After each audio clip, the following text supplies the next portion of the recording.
2 years ago, the most valuable company on earth hit an identity crisis.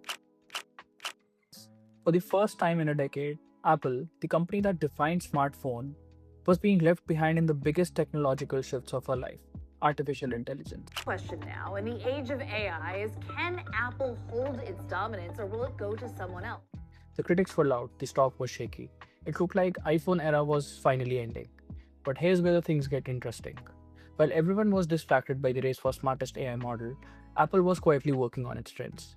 If the rumors are true, the competition isn't changing. It's over, and Apple just won. So today let's get into it. How Apple went from falling behind to pulling one of the smartest plays in the industry. To understand where we are going, we have to look at where we stalled. In 2011, Siri was a miracle. It had a 4-year head start from Alexa and Google Assistant. But then they hit a wall built of their own worst shoes. Apple's greatest strength, privacy, became Siri's greatest weakness. By refusing to hoard data in the cloud, Apple limited Siri's brain. While ChatGPT 4 was going through the entire internet, Siri was struggling with the simplest of instructions. But it wasn't just about data. Apple's whole culture is built on secrecy, perfection, and annual releases. While it's great for building iPhones, it's lethal for building AI. AI needs open research, shared data, and constant updates. Apple wasn't set up for that. The cracks started showing publicly. AI features that were announced were never shipped on time. Siri's summary were generating incorrect information. A shareholder lawsuit came in, and Apple eventually parted ways with the person leading their AI effort. In 2024, Apple made their first public move, Apple Intelligence, their big AI push, and buried inside it was a deal with OpenAI. Now Siri could hand off difficult questions to ChatGPT. Here's how it worked. If Siri couldn't answer your question, it will ask your permission to pass it to ChatGPT.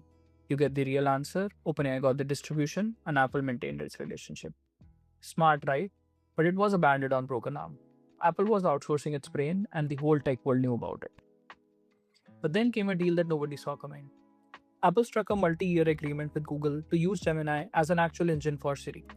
It's reportedly costing Apple $1 billion a year to use a custom model of Gemini that is 400 times larger than what Siri was running before. But this is what actually sent tech world into spiral. Mark Gurman, the guy who's basically never wrong about Apple, dropped a report on March 26 saying that Apple is about to open up Siri to every other AI assistant on the planet to iOS 27. Not just ChatGPT or Gemini, we are talking about Claude, Grok, Copilot, and many more. To one system called extensions. And look, I need you to understand something because everyone is confusing these two things. The Gemini deal is the backend, it's invisible. You don't pick it, it just powers Siri thinking under the hood whenever you ask something complex. Extensions is a whole different layer, that's you choosing. Hey Siri, run Claude for this. Hey Siri, ask Perplexity. One command, your AI, your call. One is infrastructure, another one is experience. And the combination of both, that's the Apple's whole play. Now you might be asking, if Apple is letting everyone else do the hard work, how do they actually make money? It's simple. Apple isn't trying to win AI race, it's trying to build the stadium where the race happens. For a company like Anthropic or OpenAI, being inside Siri gives them access to 1.5 billion iPhone users. But here's where the revenue kicks in. The moment you decide to upgrade to a pro version of these models, Apple takes a 30% commission. They have turned Siri into a marketplace where they collect rent from all the other models on the planet.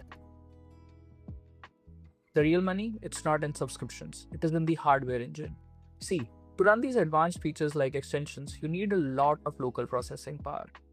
To experience the version of Siri that understands your life, you need to upgrade your iPhones. And for a company where 80% of the revenue still comes from hardware, this is the ultimate upgrade trigger. This strategy is brilliant because it solves Apple's biggest problem: risk. AI is unpredictable, it hallucinates, it makes mistakes, and sometimes it's just weird. By opening up Siri for everyone, Apple creates a shield around its brand. If a third-party model gets the wrong answer, it's their problem, not Apple's. Apple didn't need to build the smartest brain in the room. They just need to build the most expensive front door. For the last 2 years, the consensus has been that Apple has lost the AI race. But the new strategy proves that Apple wasn't missing the shift. They were just waiting to control it. By opening up Siri, Apple is able to achieve revenue, sales, and protection. In the end, the most valuable company on earth didn't need to be the smartest in the room. They just needed to hold the keys to the front door. In the world where Apple controls the interface, does it even matter who owns the AI?